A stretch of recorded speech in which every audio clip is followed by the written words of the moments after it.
Hello everyone, and welcome to the channel where we talk about food, cultures, and video games. And today we'll be talking about the food in Valheim, more specifically the zombie sausages.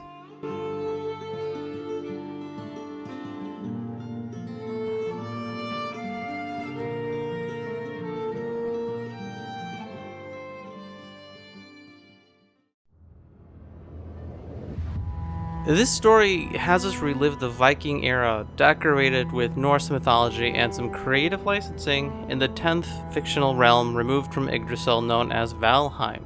You, the player, were a heroic warrior that fell in battle and in true isekai fashion are reborn in a new world surrounded by beautiful babes.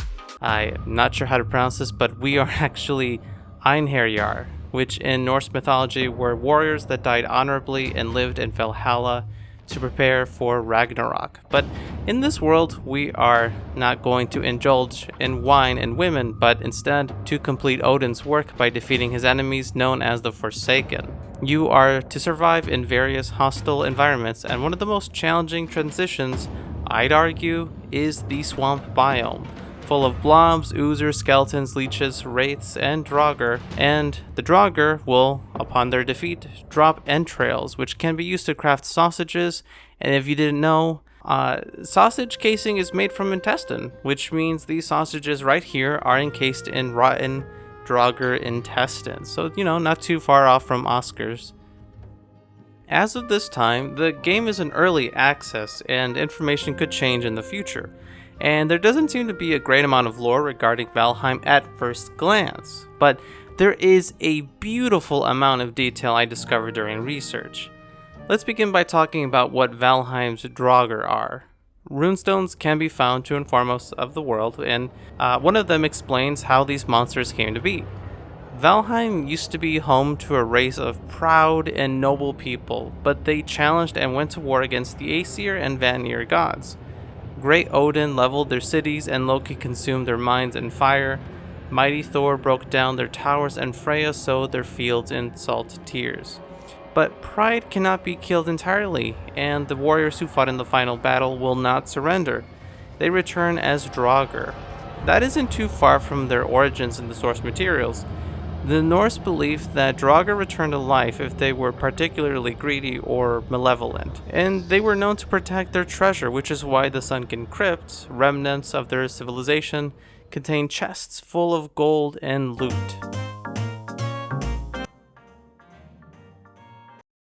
Another runestone contains some flavor text about the Draugr, which is really neat. This stone was written by a character named Ulf, who has left behind advice and warnings. Heed the warnings of poor Ulf, and do not build your house beside the murky waters. Bad dreams and a soggy bed are all you will find. And this bit of text refers to another belief the Norse had. Draugr were thought to be able to visit a person's dreams. This was often due to a personal grudge the Draugr held against the sleeper. They would even leave behind some small gift nearby so that upon waking, the sleeper would know that they had experienced more than just a dream. Ulf must have had bad dreams after fighting and fleeing from Draugr in the swamp, so that was just a little cool tidbit. Strangely, Draugr can be found outside of the swamp in the meadows, which is supposed to be a relatively safe biome. I don't believe these are the same race of people that went against the gods, no. I strongly believe that they are actually Einherjar, that came before us. Ulf doesn't appear to be the only warrior to have come before us. There are runestones we find in our travels that also mention Astrid and Harald, I guess, who speak of being with other people. One runestone explains, "Few of us found our way to these mountains. We were 20 and now we are 2. Agda is dying. A Draugr arrow lies near her heart. I will bid her farewell beside this stone and give her ashes to the wind." What's so remarkable about this is understanding why her body was cremated. While, it could be a proper send-off, it could be interpreted as a means to prevent Agda from returning as a Draugr. In Norse mythology, another cause for a corpse to turn into a Draugr were if that person had been killed by another Draugr. We were 20, and now we are 2. It's possible that the villages in the meadows had at least one warrior die, and they returned as a Draugr and then turned everyone else. a harsh lesson and possible reason for Agda's cremation. It isn't just the intestines of people that went against the gods that we're eating, but also the intestines of fellow warriors that came before us.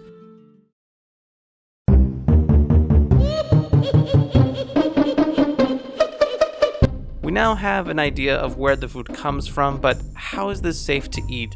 Is it safe to eat? It is walking, rotting flesh, but it isn't fully decomposed, even after hundreds of years since the gods punished them. There are some cool details to even show how decomposed they are. There are flies surrounding this corpse's mouth. If they are blowflies, they are there to lay eggs in the different orifices. Yum. The Draugr's stomach is bloated and there is a visible green stench. The microorganisms that live in the gut have broken down tissues, excreting gases in the process, and these gases are what's causing the gut to bloat. The visible stench of decay is possibly putrescine and cadaverine, which are chemicals produced by the microorganisms, and they smell awful. Also, when the gastrointestinal tract is decomposed, purge fluid is forced out of the nose and mouth due to the gas pressure from the intestine, which could be why the elite Draugr trophy is designed with its tongue sticking out. The reason the body hasn't decomposed further is likely due to being in the swamp, or more accurately, a bog. During development, Richard Svensson, one of the developers for Valheim, had this biome under marshland.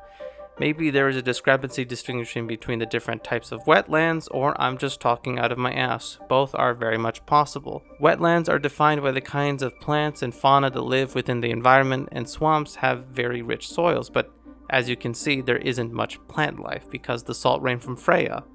It is more likely a bog, which is a kind of wetland with poor soil and a lot of peat. They are created over many years by dead plant matter accumulating in lakes, and the slow rate of decay means the soil is less rich. The lack of oxygen, the acidic condition, and the decrease in bacteria within bogs means that bodies can be preserved for thousands of years with their organs intact, and they are known as bog bodies. These conditions make it possible for the Draugr to have remained intact for so long, and their entrails ripe for picking.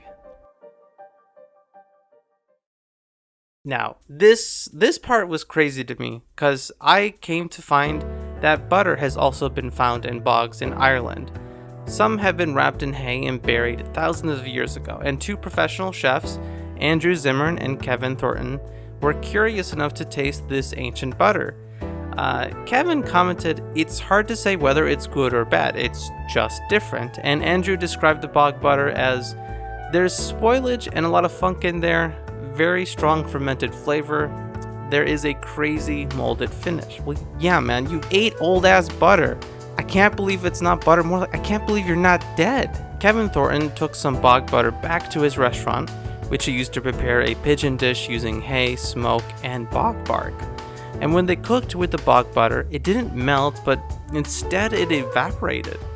It imparted its flavors, but it didn't fry the pigeon, surprisingly.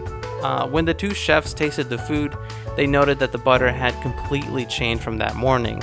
The bitterness and the cheesiness had just gone away, and it had taken on a sweeter flavor. I mentioned bog bark, and this bit of discovery just had me amazed, connecting it back to Valheim. The two chefs had also gotten their hands on bog bark, which was an oak tree that had, over thousands of years, had turned into black carbon from the acid in the soil. And that bark can be used to infuse flavors into whiskey, sauce, or smoke. As Zimmern explained, he went on to describe it as having a faint smell of swimming in the lake as a boy. Alright, thank you for that. Back at the restaurant, it looked like they grated some of the bog bark into a powder and then tasted it. It's like a smoky fungus, and it made for a beautiful bitter bog sauce. The crazy thing that I learned, and I would not have known this if I hadn't researched this game's food and its culture, is that bog bark is represented in the game as ancient bark.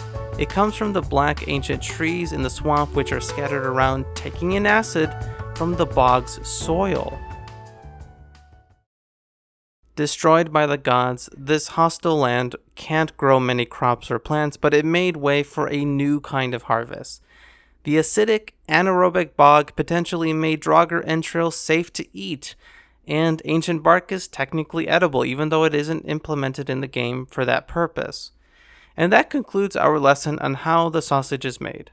These were once people, some of which were fellow Einherjar, and whether respectful or not, we eat them relatively safely. And why would we want to do that, you may ask? To leave our beautiful harem of cuties alone.